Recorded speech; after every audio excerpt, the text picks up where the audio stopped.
Piping Point.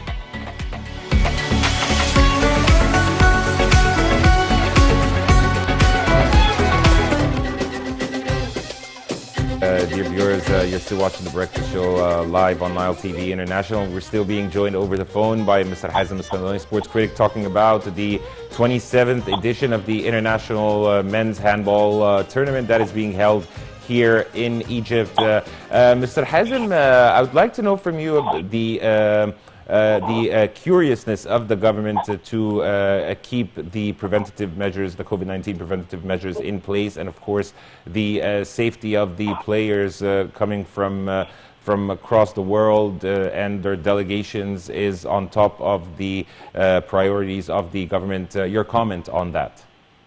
Of course, we see that these efforts are very important, and they were successful to control all the possibilities of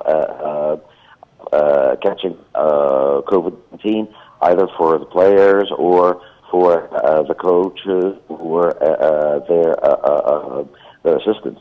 So we see that this was a very well-studied plan.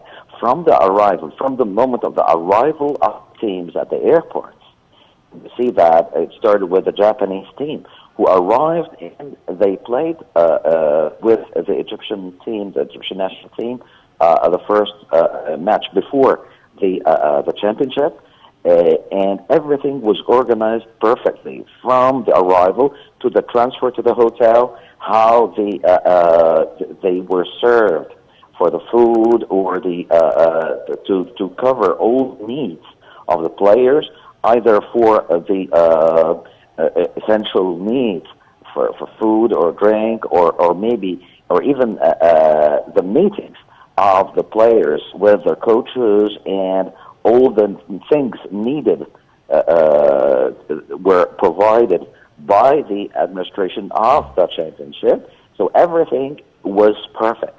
We had no complaint from any member of any national team. Yes. About Mr. Hazem, also people. another aspect that I would like to know your opinion about is for the first time, the numbers of teams the number of teams participating in the tournament has increased from 24 to 32. Of course, this paves the way and gives more opportunities for other teams to be part of this, as many national teams dream of being part of this tournament as the World Championship. How do you think this has came in, giving the opportunity for more teams to participate? Of course, this is a very important action and very important decision. First, when we look at it, there is a direct interest for the handball in the whole world, is that to spread this sport more. We see now countries that play for the first time. So this will spread in these countries the popularity of the handball. When we look at the countries, especially like in Africa, we see Cape Verde, we can see Angola, we can see Congo, Democratic Republic of Congo.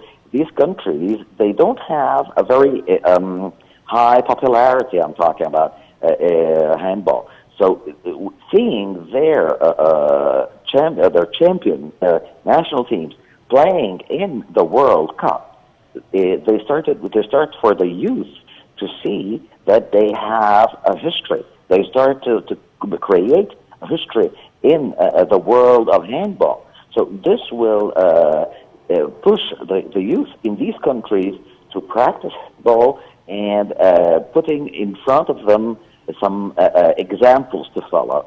So this will raise the level of the handball all over the world. Of course, this was thought before by the FIFA to do the same thing with football before, and it was planned that the next World Cup held in Qatar will be also made with 32 teams. But Yes. of course, because of the situation there, It was not accepted. It was changed and back to 24 teams. Yes, But, thank you with so this, much for your insight, Mr. Hazem Askandarani, sports critic. Thank you so much for being with us on The Breakfast Show. And dear viewers, by this we wrap up this segment on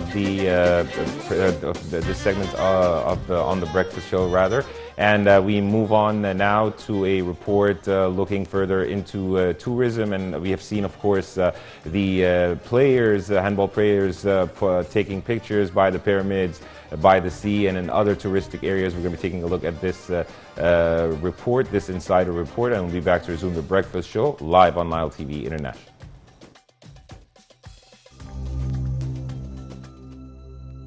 The areas of Siwa Oasis and Garboub Oasis and Ogla and Galo continued worshipping the sun god Ammon during the Roman period and until the 5th and 6th centuries, when Emperor Constantine, who ruled from 527 till 565 AD,